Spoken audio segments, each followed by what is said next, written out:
이 작품을 좀 발견하시게 된 어떤 과정과 그리고 이 작품을 좀 한국적으로 잘 녹여내는 노력이 있었을 것 같은데 그런 부분들에 대해서 한번 말씀 부탁드립니다. 네.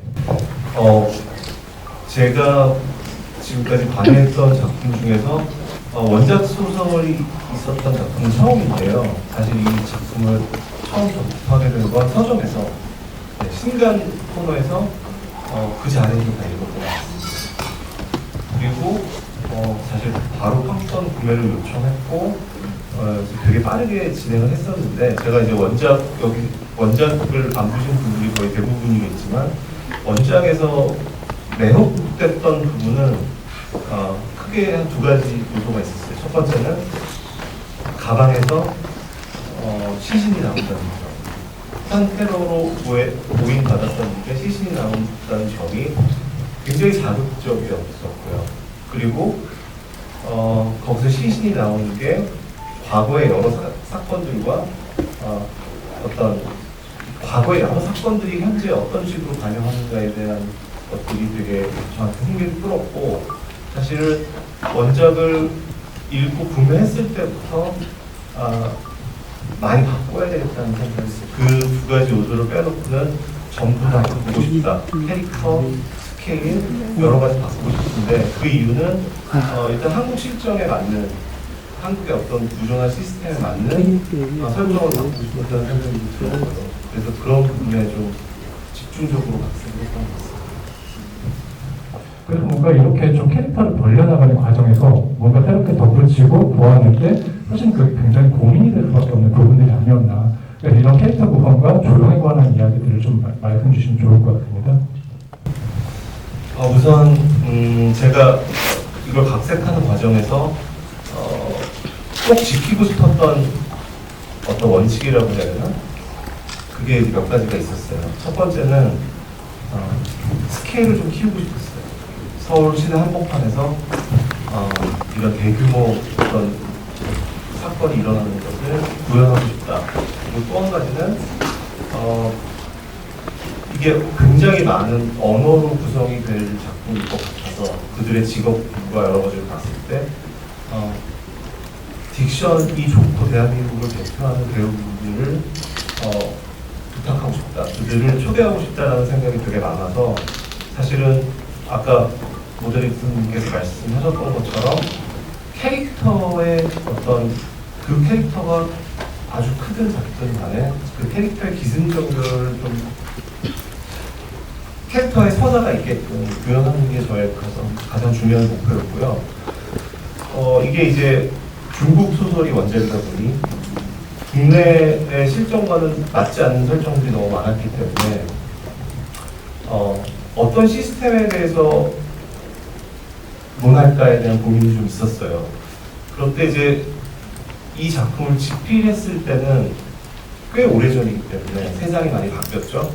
어떤 부분들은 기시감이 있을 수도 있는데 사실은 특정 사건을 반영한 건 하나도 없었고 대표적으로 그 당시에 이제 미투에 대한 운동이 막 본격화가 됐었는데 원래 이게 중국 원작에서는 정경 유착이 있고 아동 성폭행 사건이잖아요. 그게 너무 자극적이어서 그걸 피하고 싶었는데 당시 이제 미투 운동이 막 이제 일어났을 때 가장 진실이 은폐되기 쉬운 곳이 어딜까? 대한민국에서 가장 진실이 뒤늦게 도착하는 곳.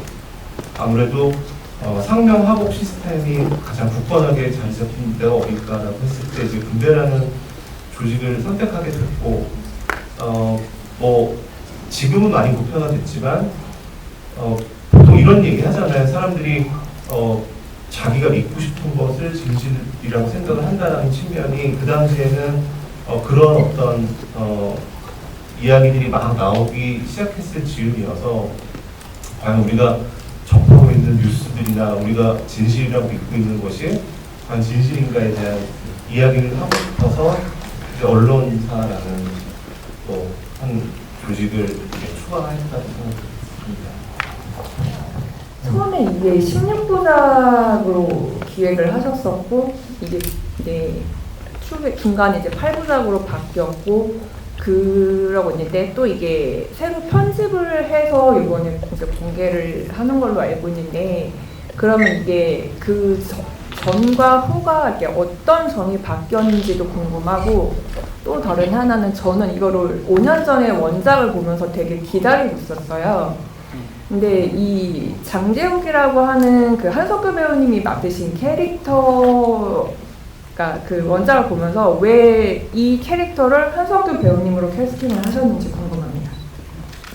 우선 두 번째 질문부터 답을 하자면 이제 아직까지 선배님이 한석규 배우님이 이렇게 많은 대사를 하지는 않지만 이제 이 사건이 밝혀지는 과정에서 굉장히 많은 대사를 하세요, 선배님이.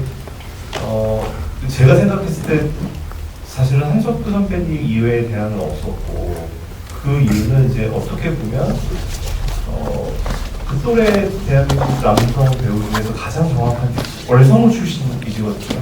그래서 단어가 조금 어려울 수도 있고 되게 속사포 같은 대사량이 있는데 그걸 가장 정확하게 전달할 수 있는 분이라고 생각을 해서 한석규 배우님을 선택했던 것 같고요. 선배님도 되게 흔쾌히 빠른 시간 안에 이렇게 응해주셨고 그리고 첫 번째 질문이 그러니까 16부작으로 처음에 애초에 기획을 하셨었는데 이번에 이게 아마 편집 부분에 관한 질문인 것 같거든요. 이번엔 새롭게 편집을 도모하신 부분이 있는지에 관한 질문인 것 같습니다.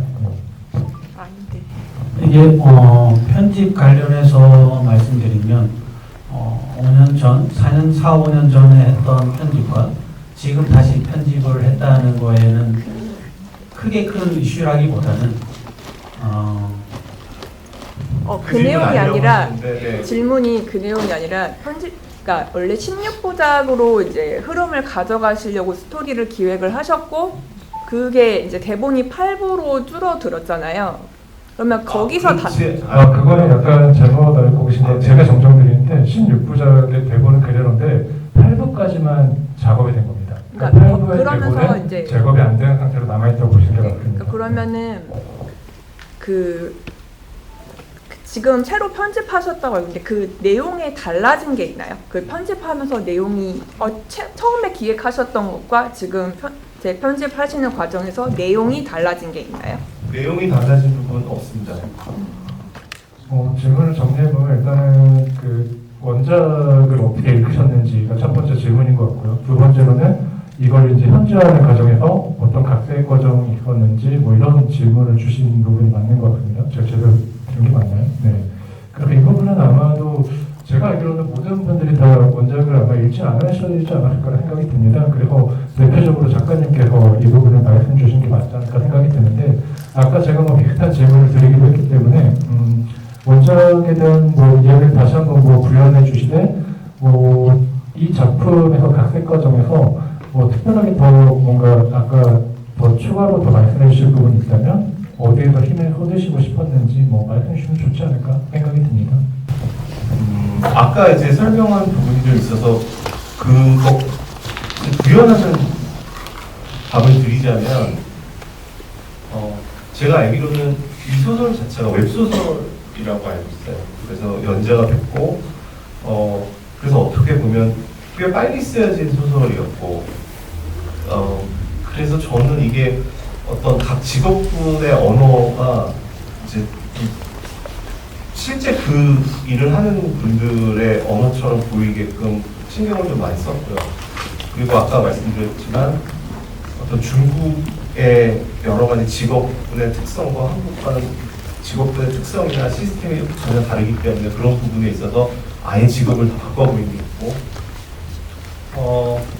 원작에서 또 많이 바꿨던 부분이 이게 이제 16부작 드라마로 기획을 했을 때 굉장히 주인공성이 강한 사람이 있었으면 좋겠다라는 생각을 했었어요.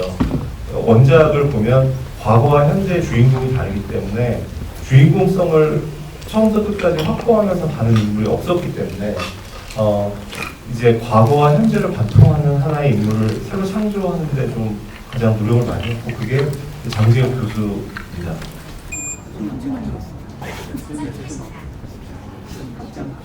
세우시는 거예요?